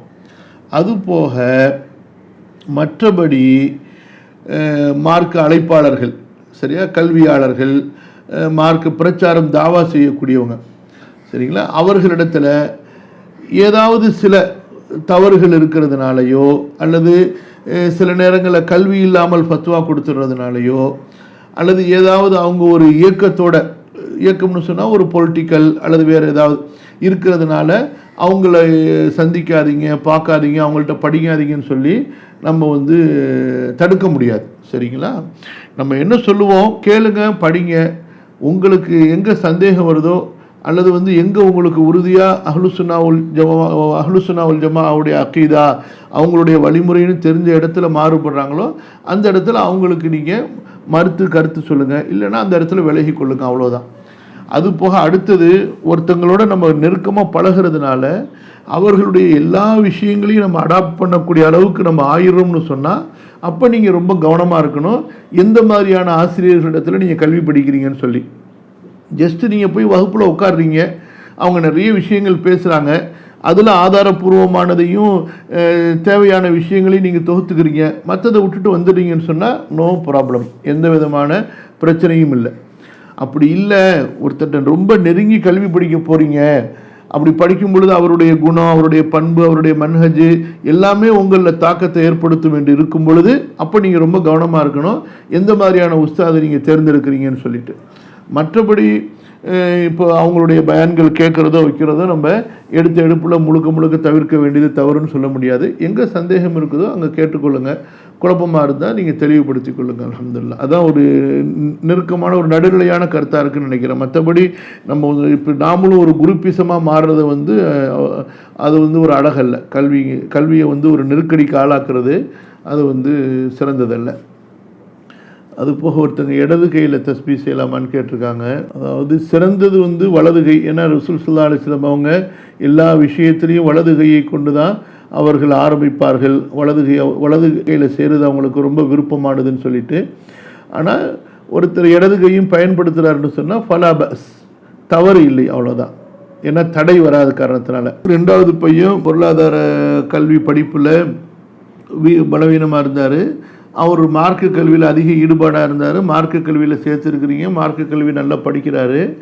இப்போ வெறும் மார்க்க கல்வி மட்டும் அவரை படிக்க வைக்கிறது சரியாக தப்பான்னு கேட்குறீங்களா? அதாவது கல்விகள்லேயே சிறந்த கல்வி நபிமார்களுக்கு அல்லாஹ் கொடுத்த கல்வி குர்ஆன் சுன்னாவுடைய கல்வி, மார்க்க கல்வி. இப்போ இந்த கல்வியை அல்ஹம்துலில்லாஹ் ஒருத்தர் படிக்கிறாரு, அதுக்கு பிறகு இந்த கல்வியுடைய பணியிலேயே இருக்கிறாரு, அதுவே அவருக்கு வாழ்வாதாரமாக அமையுதுன்னு சொன்னால் அதில் எந்த தப்பும் கிடையாது. ஏன்னா ரசூல் ஸல்லல்லாஹு அலைஹி வஸல்லம் அவங்க அது மிக ஒரு ஹலாலான மிக சிறந்த ஒரு பணிங்கிறாங்க. சஹாபாக்களில் பல சஹாபாக்கள் ரசூல் ஸல்லல்லாஹு அலைஹி வஸல்லம் அவர்களுடைய மரணத்திற்கு பிறகு ஹலீஃபாக்களுடைய கட்டளையின்படி மஸ்ஜிதுகளில் அமர்ந்து முஸ்லீம்களுடைய பிள்ளைகளுக்கு மார்க்க கல்விகளை கற்றுக் கொடுத்தாங்க. அதற்கு அவர்களுக்கு பைத்துல் மாலிலிருந்து ஊதியங்கள் வழங்கப்பட்டன. அதனால் இது எந்த விதமான முஸ்லீம்களுக்கு ஃபர்லான தொழுகையை நடத்தி கொடுத்து ஊதியம் வாங்குவதோ அல்லது ஒரு மதரசால மஸ்ஜிதில் மார்க்க கல்விகளை கற்றுக் கொடுத்து ஊதியம் வாங்குறதோ எந்த வகையிலையும் தப்பு கிடையாது. மற்ற ஊதியங்களை விட இது சிறந்தது, அல்லாஹ்விடத்தில் ஒரு பெரிய பரக்கத்துக்குரியது. அதனால தான் பாருங்கள், ஆலிம்கள் 10,000, 15,000, 5,000 சம்பளம் வாங்குவாங்க, ஆனால் சந்தோஷமாக நிம்மதியாக இருப்பாங்க. இது ஐடியில் இன்ஜினியரிங்கில் 1 லட்சம் 1.5 லட்சம் சம்பளம் வாங்குவாங்க. ஆனால் 4 மாதத்துக்கு ஒரு தடவை 1 வருஷத்துக்கு ஒரு தடவை கம்பெனி மாறிக்கிட்டே இருப்பாங்க. இன்னும் கூடுதல் எங்கே சம்பளம் கிடைக்குதோ அங்கே கூட ஓடிடுவாங்க. எந்த அளவுக்குன்னா ஜும்மா தொழுகை கூட கிடையாது, ஃபர்லான எந்த ஜமாத்து கூட தொழுக முடியாதுன்னு இருந்தால் கூட அந்த நாட்டுக்கு கூட ஓடிடுவாங்க, அங்கே போய் கூட வேலை செய்வாங்க. ஆனால் இது வரைக்கும் இமாம்களில் ஆலிம்களில் எனக்கு தெரிஞ்சு ஒரு மஸ்ஜிதில் சம்பளம் கம்மியாக கொடுக்குறாங்க, இன்னொரு மஸ்ஜிதில் சம்பளம் அதிகமாக கொடுக்குறாங்கன்னு ஒரு ஆலிம் கூட மாறினதாக எனக்கு தெரிஞ்சு கிடையாது. அதே போல் இமாம்களில் அதாவது உலகத்தில் எல்லாருக்குமே 1 வருஷம் 2 வருஷத்துக்கு ஒரு தடவை சம்பளம் இன்க்ரிமெண்ட் இருக்கும். ஆனால் இமாம்களுக்கு 10 வருஷம் இருந்தாலும் அதே 10,000 வேலை செய்வாங்க. அவர்கள் ஒரு நாள் கூட போய் எனக்கு சம்பளம் கூட்டி கொடுங்கன்னு கேட்டது கிடையாது. அல்லாஹ் தஆலா அவங்க வாங்குகிற 10,000 அவங்களுக்கு பரக்கத் செய்கிறான். அதே போல் இமாம்களுக்கு பாருங்கள், பிள்ளைகளும் அதிகமாக இருப்பாங்க. அதாவது ஒருத்தன் 1 லட்சம் 2 லட்சம் சம்பளம் வாங்கிட்டு 10,000 ஒரு பிள்ளையை பெற்றுக்கிட்டு இதுக்கு படிக்க வைக்கிறதுக்கே சிரமமாக இருக்குன்னு சொல்லிட்டு அழுதுகிட்டு இருப்பான். அவனுடைய நம்பிக்கை அப்படி. இவங்க அல்ஹம்துலில்லாஹ் 10,000 வாங்கிட்டு 10 பிள்ளையை பெற்றிருப்பாங்க. அல்லாஹ் பரக்கத் செய்கிறான், அல்ஹம்துலில்லாஹ்பாங்க.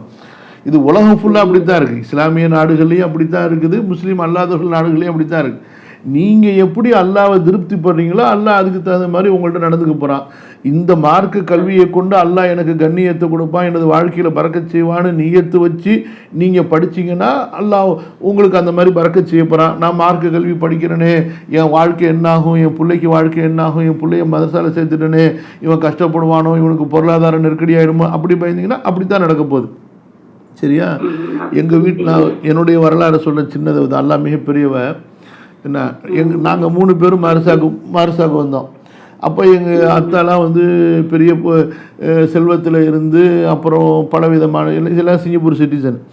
அப்போ என் அத்தாவுடைய ஃப்ரெண்டெல்லாம் என்ன செஞ்சாங்க, நீ என்ன பிள்ளைங்களை போய் மரசால் அனுப்புகிற, ஃபக்கீராக போயிடுவானுவ, உன்னுடைய வருங்காலத்தில் உனக்கு எதுவுமே செய்ய மாட்டானுவல, நீ இப்படி பண்ணுறியா அப்படி பண்ணுறியான்னு சொல்லிட்டு பயங்கரமாக இகழ்ந்தது மட்டுமல்ல, குடும்பத்தையே புறக்கணிச்சிட்டாங்க. எல்லாம் ஆலிம்சா குடும்பமாக போயிருச்சு இவங்கெல்லாம் அப்படின்னு சொல்லிட்டு. அல்லாஹ் தஆலா எப்படி சோதிச்சான் பாருங்க. அதாவது இவங்கெல்லாம் ஃபக்கீரா எந்த அளவுக்குன்னு சொன்னால், எங்களுக்கு தமிழ்நாட்டில் பொண்ணே கொடுக்காத அளவுக்கு புறக்கணிச்சிட்டாங்கன்னா பார்த்துங்களேன். இவங்கெல்லாம் இது எப்படி குடும்பத்தை காப்பாற்றுவாங்கன்னு சொல்லிட்டு அல்லாஹ் தஆலா எப்படி மாற்றினா. சுப்ஹானல்லாஹ். எங்களை ஒவ்வொருத்தரையும் அல்லாஹ் கோடீஸ்வரன் ஆக்கிட்டான். சுப்ஹானல்லாஹ். யாரெல்லாம் இந்த கல்வியை படித்தா ஃபக்கீரா போயிடுவாங்கன்னு சொன்னீங்களோ அவர்களுடைய குடும்பத்தில் உள்ள பிள்ளைங்க யாருமே ஒழுங்காக படிக்கல, எல்லாமே கூலி வேலை செஞ்சுக்கிட்டு இருக்கிறாங்க. அதனால் நம்ம எப்படி நீயத் வைக்கிறோமோ அப்படித்தாம்மா. இது நீங்கள் கேட்குறதே எனக்கு பயமாக இருக்குது, எனக்கு சொல்கிறதுக்கு. எல்லாம் பாதுகாக்கணும். காலத்தை படைப்பவன் அல்லாஹ் தஆலா, காலத்தை இயக்கிறவன் அல்லாஹ் மேலே நம்பிக்கை வைங்க. ஒமைய தவக்கல் அலல்லாஹி ஃபஹஸ்பு. எதுவுமே கிடைக்கல, வெறும் தண்ணி கஞ்சி தான் கிடைக்குதுன்னா சுடு தண்ணியை குடிச்சிக்கிட்டு இந்த கல்வியோட மூத்தா போகிறது. நீங்கள் கோடிக்கு நீங்கள் அதிபராக இருந்து செல்வந்தராக இருந்து மூத்தா போகிறத விட சிறந்தது. நீங்கள் கோடிக்கு அதிபராக இருந்து 100 பள்ளிவாசல் கட்டி ஒரு நாளைக்கு 100 பேருக்கு சாப்பாடு போட்டு 100 பேருக்கு படிக்க வச்சுட்டு, அதாவது செல்வம் இருந்து செல்வத்தை தர்மம் செஞ்சுட்டு மௌத்தா போகிறதை விட நீங்கள் ஒரு ஃபக்கீரான ஆலிமா மௌத்தா போறது சிறந்தது. இது ஹசன் பஸ்ரி ரஹிமஹுல்லாஹ் சொல்லக்கூடிய ஸ்டேட்டஸ். நான் ஒரு ஆலிமாக ஏழையாக மரணிப்பது எனக்கு விருப்பமானது.